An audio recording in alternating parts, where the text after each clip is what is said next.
Eh bien, salut Mathilde. Bonjour. Alors aujourd'hui, on va parler avec toi de ton métier, autour de ton métier artistique, évidemment. Et j'avais envie de te poser quelques petites questions par rapport à ce que tu fais, par rapport à ce que tu vis, etc. Alors j'ai une première question. D'où te vient, toi, ton inspiration? Tu sais ou pas? Du coup, c'est très varié, ça dépend de ce sur quoi je travaille. Principalement la nature. C'est aussi Ok. pour ça que je suis installée en Bretagne, parce que c'est ça qui me parle. Après, par exemple, si je fais une robe de mariée, ça va évidemment pas être les mêmes choses dans la nature que si je fais une broderie, par exemple. Donc très varié, Quand mais tu dis la vraiment nature, axé sur c'est la quoi? nature. Est-ce que c'est l'océan? Est-ce que c'est le vert? C'est quoi pour toi? C'est vraiment tout. Tout, ça peut être un fossile, la mer, les reflets sur les vagues, ça peut être vraiment n'importe quoi. Donc c'est très très très ouvert. D'accord.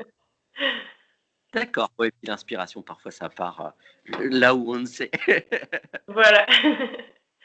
Est-ce que tu aimerais me montrer une de tes créations? Alors après, ça peut être des grands formats, j'imagine, mais un détail où, tu vois, pour qu'on comprenne finalement ton univers aussi, qu'on ressente aussi ton univers. Bah là, par exemple, je parlais de fossiles. Donc, vu que j'ai une spécialisation en broderie or, j'ai des petites pièces comme ça. Donc, Waouh! c'est pas si grande que ça, mais qui nécessitent pas mal d'heures de travail. Ah, j'imagine. Donc là, en Donc, fait, c'est quoi? voilà. Tu as incrusté finalement des fossiles, c'est ça? Non, il y a que de la broderie. Waouh! Aucun fossile, donc c'est la reproduction d'un fossile. Et donc, vu que je partais sur l'idée de la fossilisation, en fait, partir du principe qu'il y a des choses qui durcissent et qui deviennent précieuses. Et donc, pour la broderie, ce durcissement passait par la broderie or. Donc, du coup, vraiment que de la broderie, avec énormément de volume. Et tout ce volume-là est apporté principalement que par la broderie. Voilà. Waouh!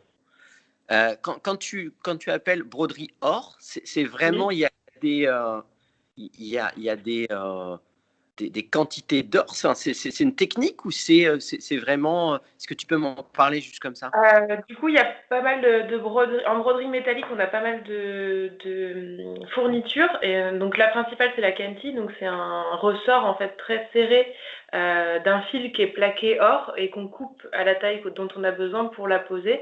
Donc, on peut l'avoir en grands morceaux comme ici, par exemple, sur ça. Ouais, ouais, On peut la poser en copeaux comme ça, ouais. donc en petits morceaux. On a aussi de la lame, donc là on la voit plus ici. Donc c'est D'accord. un ruban de métal or ou du Hmm, jason. Et alors là, le jason, on en a par exemple ici, qui est un fil un peu plus rigide que la canty, un peu plus dur et qui se d'accord. travaille différemment. Voilà. Donc, plein de fournitures plaquées or ou or. Voilà. Toi, tu dois travailler un petit peu pour le monde du luxe, un petit peu ou pas, ou demi-luxe, ou en tout cas où tu Oui. aimerais. Bah, du coup, j'ai été forcée de quitter ma nature pour finir mes études. Donc, je suis montée à Paris. J'ai travaillé pour les grandes maisons, donc Chanel, Stéphane Roland, Fendi, enfin plein de grandes maisons. Mais en fait, ça me manquait trop la nature, de pas créer, en Ouais. fait, de faire que de la reproduction, ça me manquait beaucoup. Et il y avait aussi le côté éthique, en fait, de faire vraiment en France, de valoriser vraiment le savoir-faire. Parce que bon, il y a quand même pas mal de grandes maisons qui font broder en Inde, donc bah, du coup, c'est plus vraiment du luxe français, enfin, Toi, à c'est mon des sens. valeurs auxquelles tu tiens, ça? Ouais. Oui, vraiment. T'as En envie plus, de défendre ça? Ouais.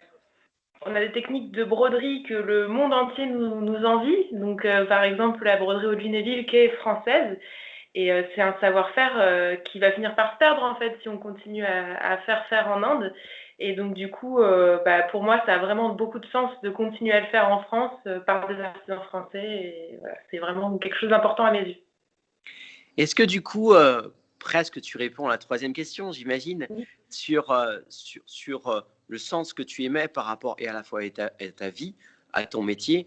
Est-ce que c'est ça aussi, c'est pouvoir continuer à, à faire durer finalement ce savoir-faire, ces techniques, et en te faisant plaisir aussi? C'est participer à maintenir ce savoir-faire. C'est aussi quelque part le moderniser, puisque si ces savoir-faire ont réussi à traverser les âges et à être ici, c'est parce qu'il y a toujours eu quelqu'un qui a apporté sa touche à l'édifice, en fait, pour pas que ça reste classique, entre guillemets. Et Ouais, donc, en fait, je trouve que c'est ça qui est intéressant avec la broderie, c'est qu'en fait, on peut commencer par des techniques qui sont vraiment très classiques. Typiquement, la broderie or, c'est vraiment les costumes d'académiciens, des choses très, très marquées par l'histoire, etc. Et en fait, on peut complètement le déconstruire et faire des choses très modernes. C'est le cas aussi de ce que j'avais fait pour la finale du concours meilleur ouvrier de France. Je vais te montrer ça. Donc voilà, c'est un flamant rose. ah yes, ah ouais, c'est très joli, Voilà. très Et très donc joli. là, en fait, moi, ma vision des choses, c'est qu'il faut aussi mélanger les savoir-faire. Donc, Ouais, en fait, j'ai aussi fait de la fleur artificielle que j'ai mélangée à de la broderie pour obtenir mon flamant rose. Et du coup, je trouvais ça intéressant à mélanger, en fait. Je trouve que le mélange de savoir-faire, de tous les savoir-faire artistiques est très intéressant. Voilà. eh bien, je te remercie beaucoup Mathilde pour ce moment, c'était très intéressant et Merci. je te souhaite plein de belles choses pour la continuité de ton projet, de ton entreprise. Merci beaucoup. Salut Mathilde. Au revoir.